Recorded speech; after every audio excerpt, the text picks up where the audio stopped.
amados irmãos e meus prezados ouvintes, está escrito na palavra de Deus: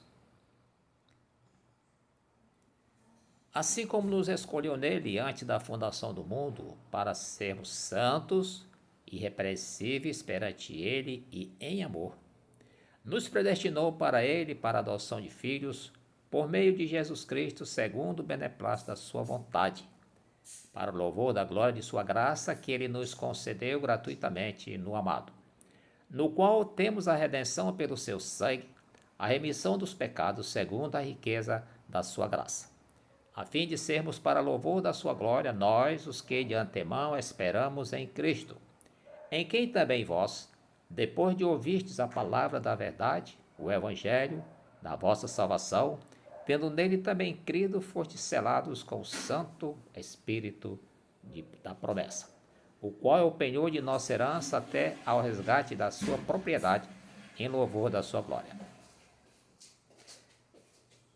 Está escrito em Efésios 1, de 4 a 12.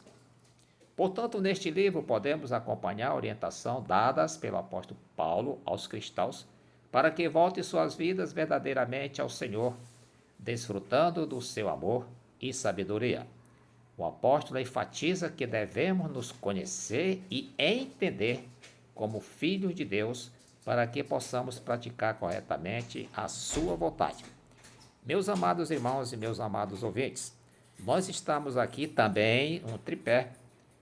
Nós temos aqui a salvação do pecador, relacionamento de Deus Pai, que planejou, Deus Filho, que cumpriu, e o Deus Espírito Santo, que convence e converte o pecador, para, mediante a pregação do Evangelho, voltar-se para Deus. É um assunto aqui interessante, meus irmãos, que na própria Bíblia não existe a palavra trindade. Fundamentos bíblicos sobre a trindade. A doutrina trinitária professa que o conceito da existência de um só Deus, onipotente, onisciente e onipresente, revelado em três pessoas distintas. A palavra trindade, do latim trinitus, triunidade ou três em unidade, foi nominalmente conhecida por meio de Tertuliano por volta do século II depois de Cristo. Segundo ele, essa palavra seria capaz de explicar a ideia de um Deus em três pessoas, o qual é encontrada em vários textos bíblicos, inclusive em documentos e tratados.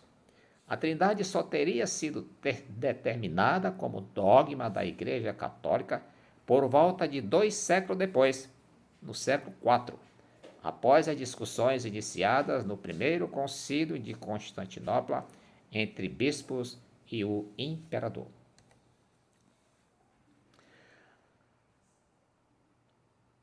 A palavra trindade, do latim trinite, triunante em três em unidade, foi nominalmente conhecida por meio de Tertuliano por volta do segundo século. Quem foi Tertuliano?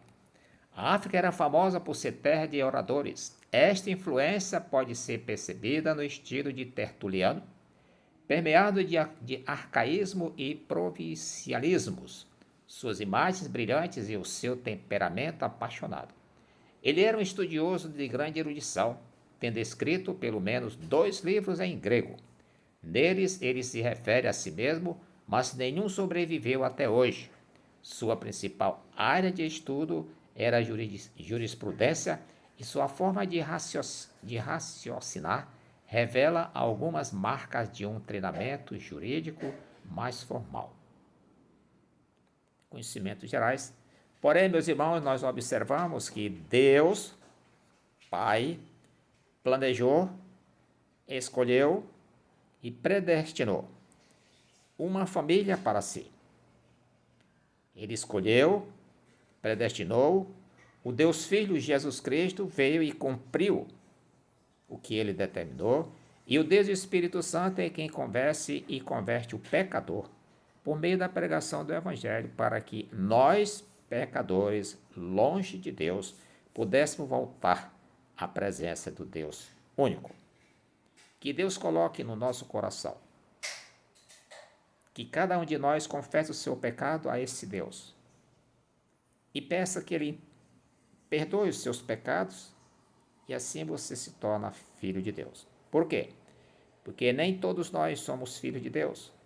Todos nós somos criaturas de Deus, porém, somente aqueles que depois que aceitaram Cristo, que se tornaram e se tornam como filho de Deus. Está escrito no Evangelho de João, ele veio para que era seu e os seus não receberam.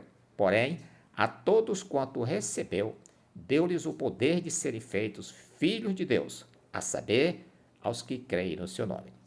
Então, a salvação do pecador está alicerçada num tripé também: Deus Pai, Deus Filho e Deus Espírito Santo. Que Deus nos abençoe. Amém.